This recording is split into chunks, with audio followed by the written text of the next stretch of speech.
अस्सलाम वालेकुम नाजरीन, मैं अब्दुल जब्बार सुमरो हाज़िर हूँ आपके programme behind the news with Abdul Jabbar Soomro के साथ। शुरू करते हैं आज की खबरें। सबसे पहले इजराइल और फ़लस्तीन के लिए खबर कि हमास के जवाब में आज छठे रोज़ भी इसराइल की बमबारी जारी है और गज़ा की पूरी पट्टी को उन्होंने एक ढांचे में तब्दील कर दिया है। बहुत बड़ा इंसानी अलमिया वहाँ जन्म ले चुका है। वहाँ बिजली, पानी और वहाँ फूड की बहुत बड़ी किल्लतें बंद कर दी गई है इसराइल की तरफ से, और तकरीबन 3 लाख रिज़र्व फ़ौज इसराइल ने गज़ा की पट्टी के साथ लगा दी है, जिसके बाद इंतहाई दर्जे की सूरत हाल ख़राब है। अभी सऊदी अरब के वलीअहद ईरान के सदर के साथ टेलीफोनिक गुफ्तगू की है। उसके बाद उन्होंने तुर्की के सदर के साथ बातें की हैं ताकि मशरक़ वस्ता में अमन आ सके और इसराइल और हमास की जंग को रोका जा सके। दूसरी तरफ जो बाइडन ने अमेरिका के वाइट हाउस में एक तकरीर करते हुए इल्ज़ाम लगाया कि हमास ने 40 बच्चों को गले काट कर मार दिया है और ये इसराइली सहूनी क़ुव्वतों की एक नेगेटिव प्रोपेगेंडा थी, जिसे बाद में वाइट हाउस ने उसकी तरदीद कर दी कि नहीं, हमने ऐसी कोई वीडियो नहीं देखी जिसमें गज़ा में या हमास ने कहीं यहूदी बच्चों को कत्ल किया हो।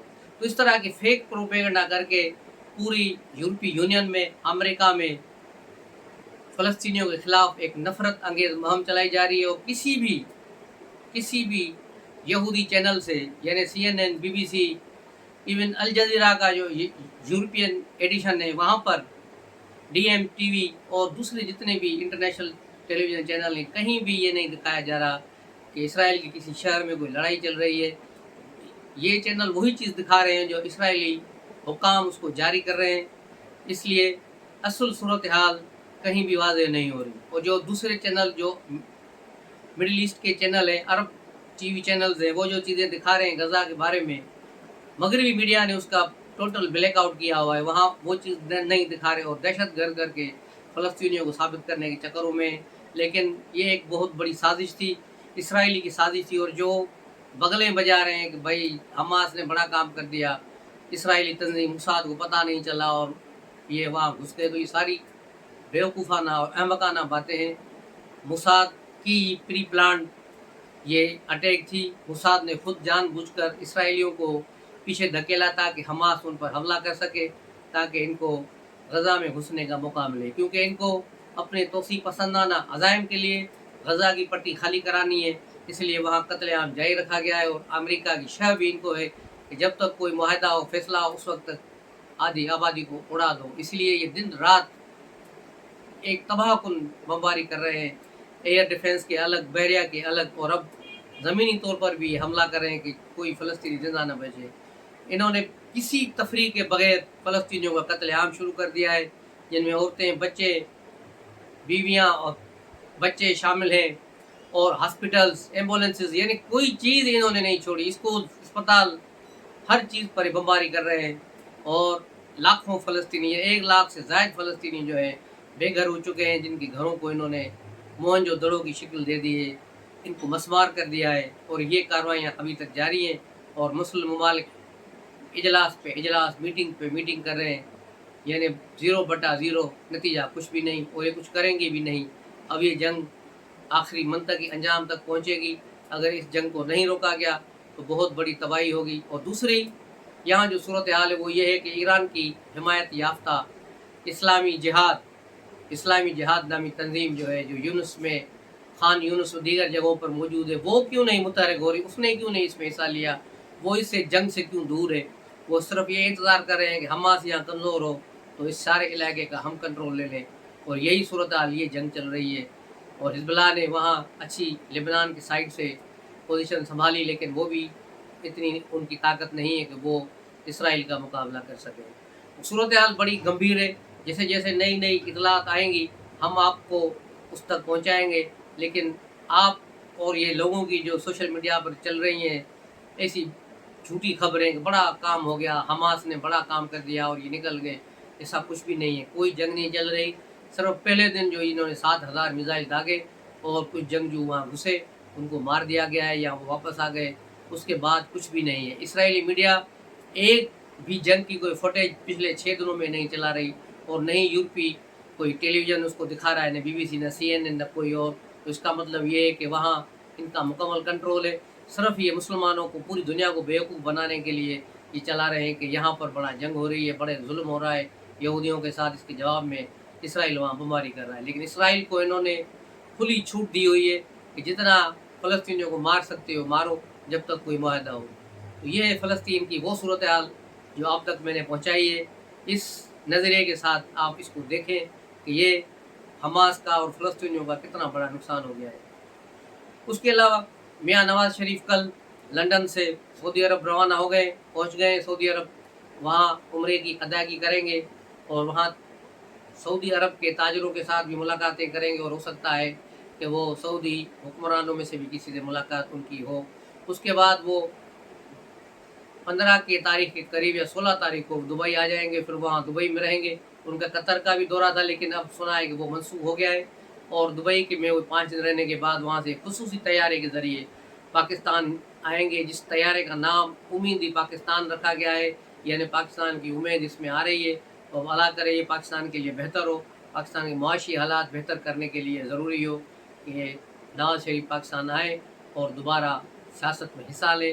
لیکن کل جو سپریم کورٹ کا ڈیسیجن آیا ہے، اس کے مطابق پرانے کیسز میں کوئی اپیل یا پٹیشن نہیں ہوگی، تو اس کا مطلب یہ ہے کہ نواز شریف کو یہ فائدہ نہیں ہوگا۔ کل کے کیس پر، اس پر جو ڈیسیجن آیا ہے، اس پر PTI اور PML نون دونوں مشترکہ طور پر بغلے بجا رہے ہیں، جشن کر رہے ہیں، لیکن جب اصل نتیجہ نکلے گا اور جو ریٹن آئے گی، اس کی آرڈر آ جائے گا، تو اس کے بعد یہی لگے گا یہ دونوں بیٹھ کے ماتم پیٹیں گے۔ جس طرح آج اسد عمر نے بھی کہا کہ دوسرے تو ٹھیک ہے، لیکن شہباز شریف اس فیصلے پر کیوں خوش ہیں؟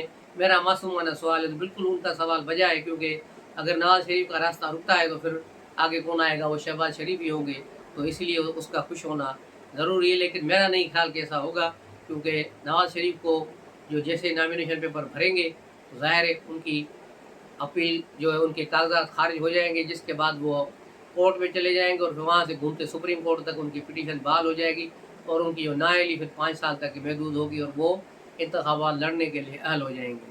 یہ ساری اسکیمیں، ساری جو میں آپ کو بتا رہا ہوں، بالکل اسی طرح ہی یہ ہونا ہے۔ اور دوسری طرف آتے ہیں عمران خان کی طرف، تو عمران خان کی شاہ محمود قریشی اور فرید الہی کے ساتھ بڑی اچھی خاصی لڑائی ہوئی ہے، اور شاہ محمود اور فرید الہی دونوں نے عمران خان کو ٹھینگا دکھا دیا ہے۔ واقعے کے مطابق عمران خان جب وہاں پہنچے ہیں اٹک جیل میں، تو انہیں جس سیل میں رکھا گیا ہے وہ بہت چھوٹا ہے ان 2 سیل کے مقابلے میں جو شاہ محمود قریشی اور فرید الہی کو۔ شاہ محمود قریشی اس سیل میں ہے جو آصف علی زرداری نے خصوصی طور پہ بنوایا تھا، جس میں 2 کمرے ہیں، ایک آگے ڈرائنگ روم بنا ہوا ہے اور پیچھے ان کا بیڈ روم بنا ہوا ہے، اور ایک لگژری ٹائپ بنا ہوا ہے روم، تو اس پہ شاہ محمود قریشی کا قبضہ ہے۔ اور دوسرے نمبر پر جو کمرہ ہے جو دوسری پوزیشن پہ ہے وہ فرید الہی کو ملا ہوا ہے۔ تو عمران خان جیسے وہاں آئے تو انہوں نے جیلر کو طلب کیا اور کہا کہ مجھے شاہ محمود قریشی والا کمرہ دیا جائے۔ تو جیلر نے کہا کہ صاحب یہاں ایسا نہیں ہوتا، یہ کوئی ہوٹل نہیں ہے کہ ایک کمرہ ایک ہی چیک آؤٹ ہو گیا اور آپ کو کمرہ مل جائے، وہ جس کو الاٹ ہوتا ہے وہ اسی کو ملتا ہے۔ تو عمران خان نے کہا کہ میں ان کی پارٹی کا صدر ہوں، ان دونوں کی میرے سامنے کیا حیثیت ہے؟ ان کی کوئی حیثیت نہیں، ان کو ہٹاؤ، باہر نکالو۔ تو انہوں نے کہا آپ بات کر لیں، اگر وہ کہتے ہیں کہ خالی کرتے ہیں رضاکارانہ طور پہ تو ہم آپ کو وہاں شفٹ کرتے ہیں۔ جب شاہ محمود قریشی سے جیلر نے بات کی تو شاہ محمود قریشی نے کہا کہ عمران خان ہوتے کون ہیں مجھ سے کمرہ خالی کرانے والے؟ انہوں نے بالکل جواب دے دیا۔ اس کے بعد پھر فرید الہی کی باری ہے، تو فرید الہی نے کہا میں تو پہلے ہی بیمار ہوں، میں چل پھر نہیں سکتا ہے، میری ہڈیوں میں درد ہے، میں کیسے جاؤں گا ادھر، میں کمرہ نہیں دوں گا۔ تو یوں عمران خان کی پارٹی کے 2 جونیئروں نے عمران خان کو ٹھینگا دکھا دیا اور کمرہ دینے سے انکار کر دیا، جس کے بعد عمران خان نے جج ابوالحسنات کو کمپلین کی کہ ان کا کمرہ چھوٹا ہے، آپ اس کو وزٹ کریں، مجھے کمرہ بڑا کر کے دیں۔ تو جج نے اس کی درمیانی دیوار توڑ کر دوسرے سیل کا بھی راستہ اسے دے دیا کہ اس کو بڑا کیبن بنا کے دیں تاکہ تھوڑی چہل قدمی کر سکے۔ تو یہ صورتحال ہے جیل سے۔ اور دوسری طرف علیمہ باجی نے بھی کل عمران خان سے ملاقات کی، اور ملاقات کے بعد بتایا کہ عمران خان کا وزن تو کم ہو گیا ہے، لیکن ان کے چہرے پہ بڑا نور آ گیا ہے، اور وہ بڑے حشاش بشاش ہیں، پرعزم ہیں، اور ان کا حوصلہ بلند ہے۔ دوسری طرف अलीमा बाजी को इमरान खान ने कोर कमेटी का हेड मुकर्रर कर दिया है, पार्टी सरबराह मुकर्रर कर दिया है अपने तौर पे। और अलीमा बाजी ने ये बात कोर कमेटी में मीटिंग में बताई कि कोई भी फैसला आप जो भी आएगा मेरे तरफ से, इमरान खान की तरफ से जो बात आएगी वो मुझे मिलेगी और मैं आपको बताऊंगी, जिसके बाद कोई आपने डिसीजन करना है उससे कोई भी दूसरा नहीं करेगा। यूँ अलीमा बाजी ने बाजार पिनकी पीरनी का और जो एक वकला आगे बढ़कर पार्टी की कमान संभालने की कोशिश कर रहे थे उन सबको पीछे धकेल दिया है और पार्टी पर अब अमलन अलीमा बाजी और सलाई मशीन वाली बाजी का कब्जा हो गया है। अब देखना ये है कि मुस्तकबिल करीब में क्या सूरत हाल बनती है, कौन कौन उसके अहकामात मानता है और कौन सा ग्रुप उसकी मुखालफत करता है। तो ये है सारी सूरत हाल PTI की। उसके अलावा मौलाना फजल रहमान जो इंतखाबात से बिल्कुल ही दूर भागे हुए, वो कहते हैं ये इंतखाबात न हो, जनवरी में बड़ी बर्फबारी होगी, जनवरी में ये होगा। लेकिन मौलाना शायद भूल गए 1970 के इंतखाबात भी जनवरी में हुए थे, दिसंबर के एंड में हुए थे।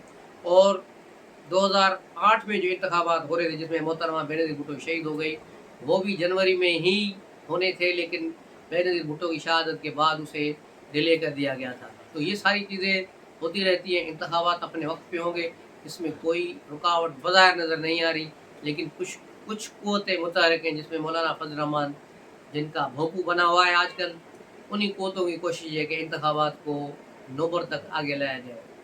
तो अब देखना ये है कि ये सूरत हाल कहाँ तक चलती है। लेकिन बहैसियत पाकिस्तानी ये मैं बात अफसोस के साथ कहता हूँ कि जब इंतखाबात जब तक नहीं होंगे मुल्क में इस्तेकाम नहीं आएगा। ये जो डॉलर में कंट्रोल हुआ है और कमी हुई है और ये अफ़गानियों को मारपीट चल रही है, ये वक्ती है। जैसे ही इसमें थोड़ा ये झुकेंगे, थोड़े थकेंगे, तो ये सूरत हाल फिर वहीं की वहीं जाके रुकेगी। क्योंकि डंडे के ज़ोर पर कोई मईशत नहीं चलती, कोई इकानमी नहीं चलती, तो यहाँ भी नहीं चलेगी। ये वक्ती तौर पे स्मगलर और दूसरे लोग जो ब्लैकमेलर, ये सारे जो चीज़ें रोक के बैठे थे, उससे आज़ादी मिली है, लेकिन इसका अमलन कोई फ़ायदा आगे जाके नहीं होगा। लेकिन डॉलर कम होने का भी कोई फ़ायदा अभी तक आवाम को नहीं हुआ। न पेट्रोल सस्ता हुआ, न डीजल सस्ती हुई है, न बिजली सस्ती हो रही है, न खाने पीने की अशिया सस्ती हो रही हैं। किसी चीज़ में आवाम को कोई रिलीफ नहीं है, न किसी किराए कम हो रहे हैं, लोग बेचारे मर रहे हैं, बेचारे एक वक्त के खाने के लिए परेशान हैं। तो ये सारी सूरत हाल बड़ी तबाहकुन है, इस पर गौर करना होगा। दूसरी तरफ मौलाना फजल रहमान ने कल लाहौर में शहबाज शरीफ से भी मुलाकात की है और दोनों ने अच्छी अंडरस्टैंडिंग है। और क्योंकि दोनों PDM के ही हैं, तो PDM के ये ग्रुप की एक मीटिंग थी जिसके बाद कोई एलामिया जारी नहीं हुआ।